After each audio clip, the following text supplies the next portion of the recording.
Delhi university कर्मचारी SC/ST welfare association पूर्व एवं वर्तमान कार्यकारिणी के पदाधिकारियों ने अपने हकों की लड़ाई में सहयोग के लिए ओम प्रकाश बरवाला के नेतृत्व में सैकड़ों एसोसिएशन के कार्यकर्ता कांग्रेस के परिवार में हुए शामिल। सर, मेरा नाम ओम प्रकाश है। वैसे मेरा गांव बरवाला, इसलिए ओम प्रकाश बरवाला भी बोल देते हैं। और मेरे परिवार और मेरे रिश्तेदार ज़्यादातर कांग्रेस से जुड़े रहे और मेरा मन तन जो है शुरू से ये रहा कि मैं कांग्रेसी में जन्मा हूँ तो कांग्रेस ही रहूँ, ना मैं इधर उधर किसी और पार्टी से मेरा ना तो मेल खाता है, ना मेरा ये होता है कि मैं और किसी पार्टी से मेरा मन ही नहीं लगता है। यानी कि मेरा अपना कांग्रेस से ही वो है। अगर बरवाला जी कांग्रेस में बात की जाए, जिस तरह आपने कहा कि आपके परिवार भी कांग्रेस के रहे हैं और आप भी कांग्रेस, फिर आज आपने इतने समय के बाद क्यों ज्वाइनिंग किया? सर, इसमें भी ऐसा होता है शुरू, देखो जी, कांग्रेस कोई भी पार्टी ज्वाइन करने के लिए ना, उसमें भी पूरा यानी कि एक्सपीरियंस तो चाहिए सर। बगैर एक्सपीरियंस आता है सर, वो फिर काम नहीं कर पाएगा। हमने सारी ज़िंदगी एक्सपीरियंस पाया है सर। कभी यूथ में चले गए, नरेला जोन में थे, यूथ में उपाध्यक्ष रहा हूँ मैं, ठीक है जी। उससे पहले मैं हमारे फादर थे, उनके साथ रहे। फिर उसके साथ ही हम कंडेरा जी, चरण सिंह कंडेरा जी थे, उनके साथ काम करते रहे। और अब आके जो है दिल्ली यूनिवर्सिटी में हमने जो है RW का प्रधान रहा 8 साल में, ठीक है जी। दिल्ली यूनिवर्सिटी कर्मचारी SC/ST एसोसिएशन का यानी 10 साल में वाइस प्रेसिडेंट रहा हूँ। उससे जो यूनियन है उसमें भी मैं जो है 17 कार्यकर्ता रहा हूँ मैं। तो मेरा कहीं ना कहीं यानी कि रहा है काम करने के लिए, यानी कि समाज में कितना काम कर सकता हूँ। सुमंदर जी, क्या कहेंगे ओम प्रकाश बरवाला जी के बारे में? प्रकाश बरवाला का वैसे तो पारिवारिक जो बैकग्राउंड है वो कांग्रेस का ही है, लेकिन ये क्योंकि दिल्ली यूनिवर्सिटी की लाइब्रेरी में एम्प्लॉइज़ थे, तो अभी भी है लाइब्रेरी में एम्प्लॉई है, लेकिन ये यूनियन भी चलाते हैं उसमें। दिल्ली यूनिवर्सिटी के सारे कॉलेजेस और जितने भी इंस्टीट्यूट है दिल्ली यूनिवर्सिटी के एम्प्लॉइज़ के SC/ST के, उनके ये वाइस प्रेसिडेंट अभी भी रहे हैं पीछे। और इन्होंने 9 साल यूनियन चलाई है। ये रीड्स लाइन में स्टाफ क्वार्टर्स हैं दिल्ली यूनिवर्सिटी के कर्मचारियों के, उसमें ये RWA के 8 साल अध्यक्ष भी रहे हैं। तो इनका तजुर्बा था। फिर हमने ये सोचा कि कांग्रेस को, क्योंकि ये जब तक कांग्रेस से जुड़े हुए नहीं थे, ये अपने सामाजिक गतिविधियाँ दिल्ली यूनिवर्सिटी के कर्मचारियों के भले के काम करते थे, या रीड्स लाइन के जो निवासी हैं उनके भले के लिए काम कर रहे थे, उनके सुधार के लिए, विकास के लिए काम कर रहे थे। तो हमने सोचा कि जो तजुर्बेकार आदमी है, अनुभवी है, उसको कांग्रेस के साथ जोड़ा जाए। तो हमने दिल्ली प्रदेश कांग्रेस कमेटी के अध्यक्ष चौधरी अनिल कुमार जी से बातचीत करके और इनका कार्यक्रम आज रखवा था दिल्ली प्रदेश कांग्रेस कमेटी में। तो आज इनको कांग्रेस ज्वाइन कराई है। तो इससे ये होगा कि दिल्ली यूनिवर्सिटी के जो एम्प्लॉइज़ की यूनियन है और उनके जो कर्मचारी है, वो इनके माध्यम से कांग्रेस के साथ जुड़ेंगे। और कांग्रेस को आने वाले चुनाव में, जो दिल्ली नगर निगम का 2022 में चुनाव है, उसमें ये भारी हमारे को समर्थन देंगे और हमारे को जिताने की कोशिश करेंगे और कांग्रेस मजबूत होगी, ये हमारा मकसद है। कांग्रेस पार्टी सेंटर मोदी सरकार और दिल्ली केजरीवाल सरकार के खिलाफ जल्द बजाएगी बिगुल। नमस्कार दोस्तों, मैं अमीशा स्वागत करती हूँ आपका टैलेंट ऑफ इंडिया न्यूज़ में। और आज हम कांग्रेस पार्टी के जो 4 बार विधायक रह चुके हैं, कांग्रेस पार्टी के दिग्गज लीडर विजय लोचप जी से बात करेंगे कि आज यहाँ पे क्या कार्यक्रम किया गया है। आज हमारे यहाँ Delhi university SC/ST welfare association के कुछ साथियों ने कांग्रेस पार्टी ज्वाइन की है और हमने उनका स्वागत किया है। हम समझते हैं दिल्ली यूनिवर्सिटी एम्प्लॉइज़ यूनियन, विशेषकर SC/ST वेलफेयर एसोसिएशन एक महत्वपूर्ण अंग है।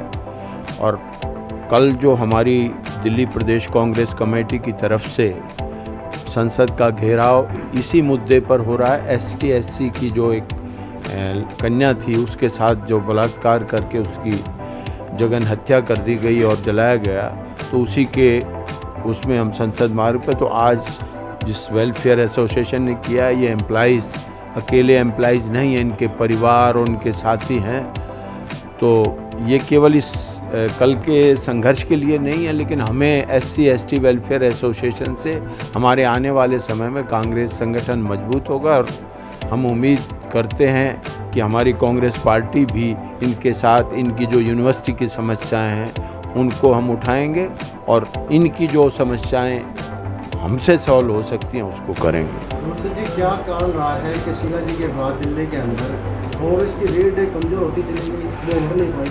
नहीं, ऐसा नहीं कि रीढ़ शीला जी के काम में, पर देखिए लोगों ने कांग्रेस का विरोध नहीं किया, लेकिन उनको ये उम्मीद थी कि शीला जी ने जो 15 साल में किया और इस केजरीवाल ने यहाँ धरना दे के अन्ना हजारे के साथ इतनी झूठ बोली है कि ये करेंगे, तो लोगों को, हर आदमी को, हमें भी उम्मीद होती है कि मैं यहाँ आज 10,000 के ग्रेड में नौकरी कर रहा हूँ, कल 15 की मिलेगी। तो लोगों ने कांग्रेस से विरोध नहीं था, पर इसके साथ उम्मीद थी, इसने जो झूठ बोला कि शायद जो 15 साल में काम हुआ है ये उससे भी अच्छा करेंगे। लेकिन 5 साल पिछला जो हुआ है उसमें लोगों को मालूम हो गया है। इसलिए कांग्रेस की जो आप कह रहे हैं वजह और भी कई हैं, उस बात की नहीं जाते, लेकिन अब राहुल जी के नेतृत्व में, सोनिया जी के नेतृत्व में राष्ट्रीय स्तर पर और दिल्ली में अनिल चौधरी के नेतृत्व में दिन प्रतिदिन कांग्रेस अपने संघर्ष के राह पर है। और पहला अध्यक्ष है अनिल चौधरी, हमारे वरिष्ठ नेता डॉक्टर नरेंद्र जी मंत्री रहे, अनिल भारद्वाज जी बैठे हैं। किसी अध्यक्ष के ऊपर इतने केस नहीं हुए हैं। सबसे पहले आगे चल के हमारे जो विरोध प्रदर्शन हुए हैं, पहले कूद के और विरोध करता है, इससे कार्यकर्ताओं की जान फूकते हैं। और लोगों में अब उम्मीद फिर से लगी है कि दिल्ली में कांग्रेस मजबूत होगी।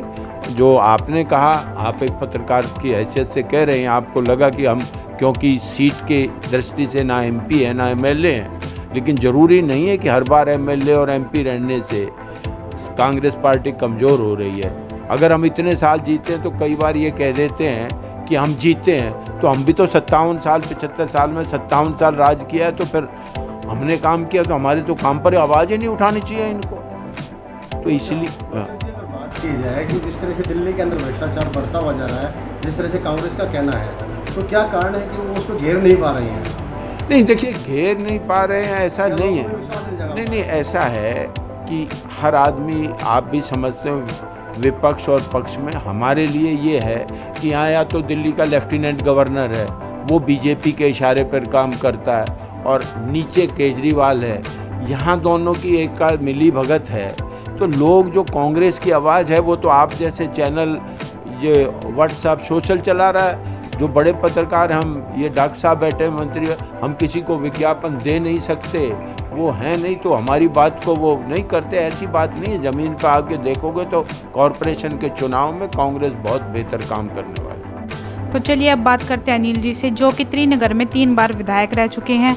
KMCD चुनाव में उनकी क्या तैयारियां चल रही हैं? पर कॉरपोरेशन का जो चुनाव है अब के 2 चीज़ों के बीच है। एक तो भारतीय जनता पार्टी पिछले 10 साल से सत्ता में है म्युनिसिपल कॉरपोरेशन में, और दिल्ली के जो हालात हैं, आप देखिए, एक बारिश होती है और पूरी दिल्ली जो है वो उसमें जल भराव, जगह जगह वाटर लॉगिंग, ट्रैफिक पूरा रुक जाता है। और ये हालात जिनके लिए सीधे तौर पे म्युनिसिपल कॉरपोरेशन और दिल्ली की सरकार जिम्मेदार है। और इसके साथ साथ जो लगातार दिल्ली में कॉरपोरेशन से जिन लोगों को जो उम्मीद होती है वो 10 साल में शायद भाजपा उसके आसपास भी नहीं पहुंच पाई, और भ्रष्टाचार चरम पे है कॉरपोरेशन का। और कॉरपोरेशन के जो कर्मचारी हैं उनको अपनी तनख्वाह के लिए पिछले 5 साल में 5 बार उन्हें भूख हड़ताल पर, आंदोलन पे जाना पड़ा। तो ये हालात जो हैं, इसके जिम्मेदार आज की समय में सीधे तौर पे या तो भाजपा की पार्टी है जिनका कॉरपोरेशन में बहुमत है, या दिल्ली की सरकार है।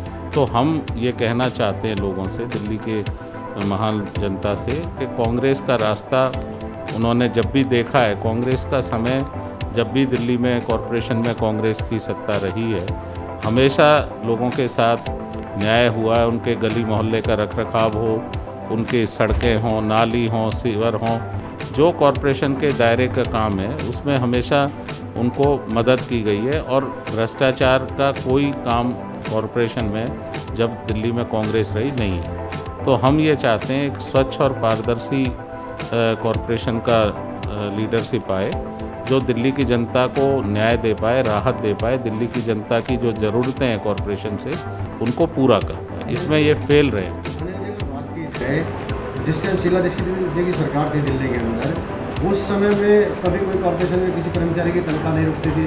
और आज जो है, अगर देखा जाए कि दिल्ली के अंदर केजरीवाल की सरकार है और उसमें परेशान नहीं, निश्चित कर्मचारी बहुत ज़्यादा है। निश्चित तौर पर कर्मचारियों के साथ अन्याय हो रहा है। कॉरपोरेशन के कर्मचारी पहले काम करें, सफाई कर्मचारी विशेषकर, और काम करने के बाद तनख्वाह के लिए आंदोलन करें। इस कोविड के महामारी के दौरान एक तरफ सफाई कर्मचारी कॉरपोरेशन के, दूसरी तरफ कॉरपोरेशन के हॉस्पिटल या डिस्पेंसरियों के डॉक्टर, ये दोनों ही जो कोरोना वॉरियर्स के रूप में हम जिनको देखते हैं, जिन्होंने बहुत सेवा की है दिल्ली के लोगों की, उनको अपनी तनख्वाहों के लिए बार बार आंदोलनरत होना पड़ता है, बार बार सड़क पे उतरना पड़ता है और कई कई महीने वो आंदोलन चलाते हैं, तब उनकी तनख्वाह मिलती है। ये स्थिति कभी भी शीला जी के टाइम में नहीं थी। मैंने उनके संसदीय सचिव के रूप में के साथ काम किया और हमेशा उनकी ये प्रायोरिटी थी कि जो कर्मचारी काम करता है उसको समय पे तनख्वाह मिले, उसका परिवार उससे पलता है, उसका परिवार उम्मीद रखता है। अब किसी को अपने बच्चों को की फ़ीस देनी है, किसी को माँ बाप की दवाई के लिए जाना है, तो वो लोग 4 महीने 3 महीने थोड़े इंतजार करेंगे। तो ये स्थिति, वो बेचारे छोटे छोटे पैसे के लिए फिर वो अलग अलग लोगों से ब्याज पर पैसा लेते हैं, तब तक उनकी तनख्वाह के लिए जब तक नहीं आएगी तो उनको बहुत ज़मीनी कठिनाइयों से रूबरू होना पड़ता है। तो कर्मचारी को समय पे तनख्वाह कांग्रेस की प्रतिबद्धता रही, कांग्रेस ने हमेशा अपने शासन में दिया है। कॉरपोरेशन के कर्मचारियों को कभी इस तरह से सड़क पे नहीं आना पड़ा और ये हम समझते हैं कॉरपोरेशन निश्चित तौर पर इस बार दिल्ली के लोग कॉरपोरेशन में बदलाव लाएंगे। वो देख रहे हैं कि उम्मीद के साथ कांग्रेस की तरफ कि किस तरह कांग्रेस जनता के जनमानस के लिए सेवा करती है। जनहित और जन कल्याण के काम जो कॉरपोरेशन के दायरे में आते हैं कांग्रेस बिना भ्रष्टाचार के करेगी। शासन और प्रशासन जो है भ्रष्टाचार मुक्त होगा और समय पे अपना काम पूरा करेगी। इसके लिए कांग्रेस निश्चित तौर पे हम उम्मीद रखते हैं दिल्ली की जनता बदलाव करेगी। अनिल जी, बात की जाए एमसीडी के अंदर अगर बात करते हैं हम, तो कर्मचारी कच्चे ही रिटायर कर दिए जा रहे हैं, जबकि ये क्या कानून है इस तरह का? नहीं, वो रिटायर किया जा रहा है कच्चा कर्मचारी जो जब एक जी मेरा क्वेश्चन पूरा थोड़ा सा अगर हो जाए जी, अगर कच्चा कर्मचारी अगर रिटायर किया जा रहा है तो क्या उसको सुविधा नहीं देनी चाहिए जो रिटायरमेंट के साथ में मिलती है उसको? नहीं, कच्चे कर्मचारियों को रखा है, आप उनको रेगुलराइज क्यों नहीं कर रहे? जब आप दिल्ली की जो सरकार आज दिल्ली में सत्ता में आप पार्टी की, वो जब अपना 2013 का चुनाव लड़ रहे थे, उस मैनिफेस्टो को आप उठाएंगे, उनकी बातों को, उनके नारों को आप निकालेंगे, खंगालेंगे, तो आपको लगेगा उन्होंने बहुत वायदे, जिसमें कर्मचारियों को रेगुलराइज करने का सबसे बड़ा वायदा उन्होंने किया था कि हम एक तरफ कर्मचारियों को जो कहीं ना कहीं अस्थाई नौकरी पे हैं उनको स्थायी करेंगे और नए रोजगार दिल्ली के नौजवान को देंगे। दोनों में पूरी तरह फेल हुए। तो हम समझते हैं ये जो रास्ता है सरकारों का कि सत्ता में आने के बाद जिस तरह से उन्होंने अपने वायदों से मुंह मोड़ा है, तो उससे कहीं ना कहीं कर्मचारी बहुत आहत हैं और बड़ी परेशानी का सामना दिल्ली में कॉरपोरेशन का कर्मचारी कर रहा है। ये हालात ठीक होंगे, सुधरेंगे, कॉरपोरेशन में कांग्रेस आएगी और निश्चित तौर पर इन कर्मचारियों के साथ न्याय होगा। अगर बात की जाए चुनाव आ रहे हैं एमसीडी के, तो बीजेपी का जो एजेंडा है वो कह रहे हैं कि हमने जो विकास किया उसके ऊपर काम करेंगे, उसके बाद वोट लेंगे। एक सेकंड, और विजय क्या नाम आपका, केजरीवाल जी कह रहे हैं कि हम अपने जो है नए मॉडल के साथ उसको जो है कि दिल्ली को संभालेंगे। क्या लगता नहीं कि दिल्ली के अंदर जो है कि नाम जिस तरह की राजनीति की जा रही है, ये लोगों के साथ सीधा सीधा ठगी की जा रही है? नहीं, दिल्ली के लोगों के साथ केजरीवाल जी कह रहे हैं एलजी के हाथ में है, तो क्या एमसीडी जो दिल्ली को नहीं संभाल पा रहे वो क्या इसको संभाल पाएंगे फिर? देखो, दोनों सरकारों का एक ऐसा हथियार इन सरकारों ने बना लिया है कि मूरा कुश्ती करते हैं, एक दूसरे पर आरोप प्रत्यारोप करते हैं। जो जिसकी जिम्मेदारी है उसको पूरा ना करने की जगह उनको दूसरे पर डालने की कोशिश करते हैं। दिल्ली में कॉरपोरेशन जहां बीजेपी की है, वहां साथ साथ दिल्ली की सरकार में आज पीडब्ल्यूडी के पास सारी बड़ी सड़कें, दिल्ली में केजरीवाल मॉडल सड़क पे नज़र आ रहा है। गंदे पानी का तालाब बन गई है दिल्ली। एक बारिश होती है, 1 घंटे 2 घंटे की बारिश में दिल्ली में ट्रैफिक पूरी तरह जाम हो जाता है, दिल्ली ठप हो जाती है। दिल्ली का पानी नलों में तो कॉरपोरेशन कभी नहीं ला पाए केजरीवाल जी, जो टैप वाटर की बात का प्रॉमिस करके जनता से सत्ता में आए हैं। लेकिन हाँ, पानी अगर कहीं है तो वो पानी लोगों को ने सड़कों पे देखा है, जल भराव हो, बिल्कुल सड़कें जो है तालाब बन गई हैं। तो ये हालात किसने किए हैं? और कॉरपोरेशन जहाँ कह रही है कि काम पे, उनका काम आपको सड़क पे दिखेगा।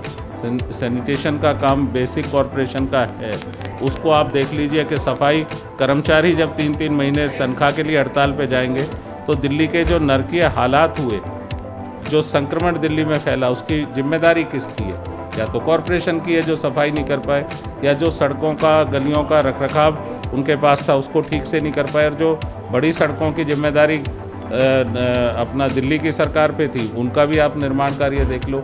अभी तक तो आप जिन शीला जी का जिक्र कर रहे थे, उनके कामों को, कांग्रेस की सरकार के कामों को ठीक से वो रिपेयर वर्क भी नहीं कर पाए, मेंटेनेंस भी नहीं कर पाए, जगह जगह ये हाल है।